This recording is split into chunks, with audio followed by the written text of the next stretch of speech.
নমস্কার, আপনারা নিশ্চয় সুস্থ আছেন, ভালো আছেন। ওবিসি নিয়ে রাজ্যের জারি করা বিজ্ঞপ্তির উপর অন্তর্বর্তী স্থগিতাদেশ দিল কলকাতা হাইকোর্টের ডিভিশন বেঞ্চ।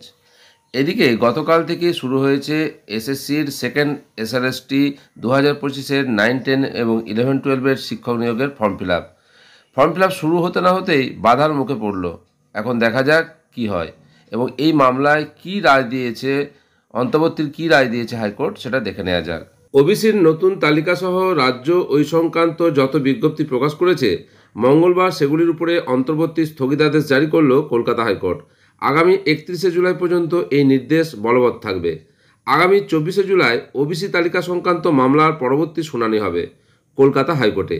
এদিন মামলাটি ওঠে বিচারপতি তপব্রত চক্রবর্তী ও বিচারপতি রাজশেখর মান্থার ডিভিশন বেঞ্চে। সোমবার রাজ্য পোর্টাল চালু করে সমস্ত দপ্তরে কাস্ট সার্টিফিকেট জমা দেওয়ার আবেদন করতে বলেছিল, তাতেও স্থগিতাদেশ দিয়েছে হাইকোর্ট। ওবিসি সার্টিফিকেট বাতিল মামলায় আবেদনকারীর পক্ষ থেকে দাবি করা হয়েছিল হাইকোর্টের রায় মেনে সমীক্ষা করা হয়নি। রাজ্য ও অনগ্রসর শ্রেণী কল্যাণ কমিশনের যুক্তি ছিল সমস্ত নিয়ম মেনেই সমীক্ষা হয়েছে এবং তার রিপোর্ট পেশ হয়েছে। সোমবার ডিভিশন বেঞ্চ সমীক্ষার পদ্ধতি সহ যাবতীয় নথি দেখতে চায়। যদিও মামলাকারীর আইনজীবীদের দাবি ছিল সমীক্ষা নিয়ে কোনো বিজ্ঞপ্তি প্রকাশ করা হয়নি। কমিশনের আইনজীবী অবশ্য জানিয়েছিলেন আদালতের সমস্ত নির্দেশ মেনেই সমীক্ষা করা হয়েছে। উল্লেখ্য, গত মঙ্গলবার বিধানসভা অধিবেশনে রাজ্যের মুখ্যমন্ত্রী মমতা বন্দ্যোপাধ্যায় জানিয়েছিলেন আদালতের নির্দেশে নতুন অনগ্রসর সম্প্রদায়ের তালিকা তৈরি হয়েছিল। কোন কোন জনজাতিকে ওবিসি হিসেবে স্বীকৃতি দেওয়া হবে তার একটা নির্দিষ্ট তালিকা কিছুদিন আগে প্রকাশ করেছিল অনগ্রসর সম্প্রদায় উন্নয়ন কমিশন। সেখানে 140টি জনগোষ্ঠীকে ওবিসি হিসাবে চিহ্নিত করা হয়েছিল।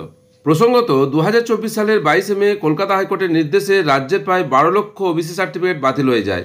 2010 সালের পর থেকে ওবিসি শংসাপ্রাপ্ত প্রাপকদের যে তালিকা তৈরি হয়েছিল তা 1993 সালের ব্যাকওয়ার্ড ক্লাস আইনের পরিপন্থী বলে জানানো হয়েছিল আদালতের তরফে।